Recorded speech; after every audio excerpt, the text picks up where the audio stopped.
Hi, myself Parik here. So यार, आज के सेशन में एक पूरा कंप्लीट रोड मैप बताने वाला हूँ to become a job ready programmer. और ये एकदम बिल्कुल स्क्रैच से होगा कि तुम्हें प्रोग्रामिंग नहीं आती और उसके बाद तुम्हें क्या क्या चीजें करनी है so that you become a job ready programmer. मतलब उसके बाद जो तुम जॉब चाहते हो उसके लिए एलिजिबल अच्छे से हो जाओगे, सारी स्किल्स कवर हो जाएगी। और फॉर ऑन कैंपस पीपल जिनकी कंपनीज ऑन कैंपस आती हैं, फॉर ऑफ कैंपस पीपल वालों को क्या करना चाहिए, मैं सब कुछ बताने वाला हूँ। सो एंड तक रहना and you will get to know all of these things. और अगर पसंद आए वीडियो तो लाइक एंड शेयर कर देना अपने फ्रेंड्स के साथ and definitely subscribe our channel. ठीक है, तो चलो स्टार्ट करते हैं।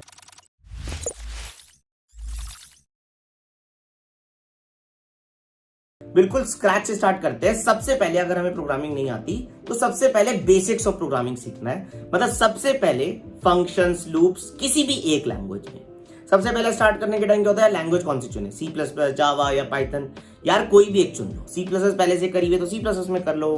कुछ नहीं आता, बिल्कुल डर लग रहा है सिंटैक्स से, जावा में कर लो। अगर क्लियर है फ्यूचर में मशीन लर्निंग करनी है तो पाइथन में कर लो। किसी भी एक लैंग्वेज को पकड़ लो और उसमें बेसिक अच्छे से कर लो, जिसमें तुम डेटा स्ट्रक्चर एल्गोरिथम्स भी उसी में सीखोगे, है ना। तो सबसे पहले एक लैंग्वेज चुन के उसमें फंक्शंस, लूप्स, पैटर्न के क्वेश्चंस, ऊप्स कॉन्सेप्ट्स, ये बहुत अच्छे से कर लो। और इसमें 1-2 महीने लगेंगे, है ना। किसी को 1 महीने लगेंगे, किसी को 2 महीने लगेंगे, कोई बात नहीं। यही तुम्हारा बेस बनाएगा और यही तुम्हारी आगे की चीजें अच्छे से करेगा। तो सबसे पहले बेसिक ऑफ प्रोग्रामिंग हमने अच्छे से कर लिया। ये सब हमने बेसिक प्रॉब्लम सॉल्विंग कर ली। अब आएगा मेन पार्ट जो अगले हमें 4 से 5 महीने अच्छे से डेटा स्ट्रक्चर्स एंड एल्गोरिथम्स को देने हैं। डेटा स्ट्रक्चर एल्गोरिथम्स में क्या क्या आता है, arrays, link list, stacks, queues, strings, graphs, priority queues, trees, ये सब डेटा स्ट्रक्चर्स हैं। Algorithms like recursion, dynamic programming, binary search, इन सब की बहुत सारी एप्लीकेशंस करनी पड़ेंगी, है ना। सो हर टॉपिक के कॉरस्पॉन्डिंग 20 से 25 क्वेश्चंस अच्छे से करने पड़ेंगे। अच्छे से हमें प्रॉब्लम सॉल्विंग बनानी पड़ेगी, है ना। तो ओवरऑल हमें 250 to 300 क्वेश्चन सॉल्व करने पड़ेंगे। The target is, the goal should be कि हमें प्रॉब्लम सॉल्व करनी आ गई है। हम गिवन अ क्वेश्चन हम सोच पाते हैं कि यार इसमें कौन सा डेटा स्ट्रक्चर एल्गोरिथम करके ये ऑप्टिमाइज वे में सॉल्व हो जाएगा, है ना। तो मतलब अगर हम 250 से 300 क्वेश्चन अच्छे से करें, दिमाग लगा के करें, क्वालिटी ऑफ प्रॉब्लम से करें, तो डेफिनेटली हम बहुत अच्छे हो जाएंगे डेटा स्ट्रक्चर्स एंड एल्गोरिथम्स में। और एक चीज मेक श्योर करेंगे, इस टाइम कुछ और नहीं कर रहे, केवल और केवल डेटा स्ट्रक्चर एल्गोरिथम्स करेंगे। बिकॉज मोस्टली इंटरव्यूज में डेटा स्ट्रक्चर एल्गोरिथम्स ही पूछा जाता है। तो ये हम पूरा एंड टू एंड अच्छे से करेंगे, है ना। कुछ और दिमाग नहीं लगाएंगे। तो हमने ओवरऑल शुरू के 6 से 7 महीने कुछ नहीं किया, केवल डेटा स्ट्रक्चर्स एंड एल्गोरिथम्स ही अच्छे से किए, है ना। बट ये कर लिया कि ब्रूट फोर्स से बेस्ट सॉल्यूशन तक हम अच्छे से सोच पाते हैं। ठीक है, that should be your first goal. अगर ऑन कैंपस इंटरव्यूज होते हैं तो mostly focus DS and algo पे ही होता है। तो अगर इतना भी कर लोगे तो शायद नौकरी लग जाएगी for on campus people. Off campus people के लिए बिल्कुल नहीं। ऑफ कैंपस पीपल को और चीजें करनी पड़ेंगी, बट ऑन कैंपस के लिए डेटा स्ट्रक्चर्स एंड एल्गोरिथम्स अगर 5-6 महीने लग के कर लेते हो तो भी अच्छी नौकरी निकाल सकते हो। Now comes the next path, जो मेरे ख्याल से ऑन कैंपस वालों को भी करना चाहिए to be on the safe side, क्योंकि कंपटीशन बढ़ता जा रहा है। तो कुछ ना कुछ एक्स्ट्रा चीजें चाहिए to stand out amongst others, है ना। ऑफ कैंपस वालों को तो चाहिए, but definitely within the given time हमें थोड़ा ऑन कैंपस में भी स्टैंड आउट करने के लिए चीजें कर लेनी चाहिए। तो नेक्स्ट चीज क्या करें आफ्टर डेटा स्ट्रक्चर एल्गोरिथम्स, हम क्या करें। देखो 4 जगह हैं, कॉम्पिटिटिव प्रोग्रामिंग है, वेब डेवलपमेंट है, ऐप डेवलपमेंट है, मशीन लर्निंग है।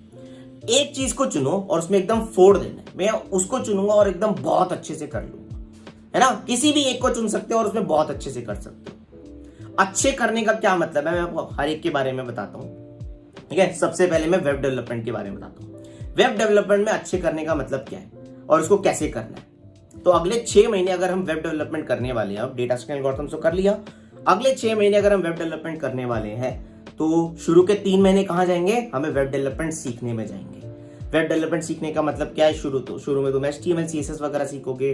तुम कोई वेबसाइट बनाओगे, अब वो फ्रेमवर्क में करोगे, या तो रूबी ऑन रेल्स में, या Node.js में, या फिर Django विद पाइथन में, किसी ना किसी में छोटे छोटे प्रोजेक्ट्स बनाना शुरू करोगे और 3 महीने अच्छे से सीखोगे कि फ्रंट एंड क्या होता है, बैक एंड क्या होता है। फ्रंट एंड के फ्रेमवर्क्स जो है एंगुलर या रिएक्ट, वो कैसे चलते हैं, और बैक एंड के कुछ फ्रेमवर्क्स कैसे चलते हैं, और मैं बैक एंड से कैसे डेटा रिट्रीव करके फ्रंट एंड पे दिखा पाता हूं, ये मैं 3-4 महीने में अच्छे से सीख लूंगा as a web developer. Once this is done, ये तुम्हारा काम नहीं हुआ है।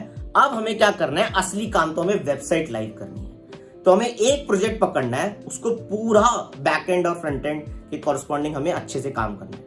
आइडिया की बात है, आइडिया के लिए हमने वीडियो बना रखी है अंकुश भैया ने, वो जाके मैं लिंक में डलवा दूंगा, वहां से डिफरेंट आइडियाज पे वर्क कर सकते हो, खुद के आइडिया पे भी वर्क कर सकते हो। उसको अच्छे से पूरा एक प्रोजेक्ट को 3 से 4 महीने देख के बहुत सॉलिड प्रोजेक्ट बनाओ और उसको लाइव करो, वेबसाइट को डिप्लॉय करो। That will stand you out कि मेरे पास एक लिंक है जो ये वेबसाइट लाइव है ना। तो एक प्रोजेक्ट अगर हमने अच्छे से कर लिया और हमने डीएस एंड एल्गो तो पहले अच्छे से करा हुआ ही था, तो हमारा एक बेस सेट हो जाएगा, हमें ये अच्छे से आता है। Now you are a job ready programmer, क्योंकि तुमने वेबसाइट लाइव कर दी, तुम्हें like you are ready for a job कि तुम्हें जॉब में बुलाया जाएगा और तुम्हें वेबसाइट बनवाई जाएगी, तुम अच्छे से काम कर पाओगे और डीएस एंड एल्गो तो तुम्हारा अच्छा ही है ना। ये वेब डेवलपमेंट की बात हो गई।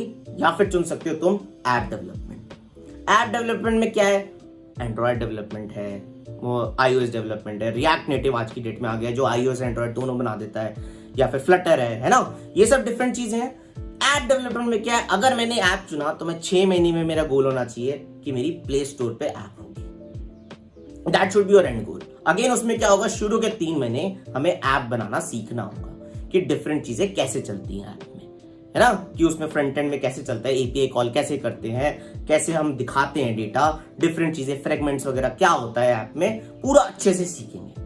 जो भी एक चीज है, रिएक्ट नेटिव में भी कर सकते हो, फ्लटर में भी कर सकते हो, किसी भी चीज में, बट ऐप की 3-4 महीने कैसे अच्छे से काम करते हैं, छोटे छोटे प्रोजेक्ट्स बना के हम सीखेंगे ना। उसके बाद हमें एक ऐप आइडिया पे वर्क करना है। अगेन ऐप के आइडियाज अगर नहीं आ रहे तो अंकुश भैया की वीडियो है, वो मैं लिंक पे डलवा दूंगा, वहां से आइडियाज मिल सकते हैं। या खुद के आइडिया पे अगले 3-4 महीने हम पूरा ऐप बनाने पे फोकस करेंगे।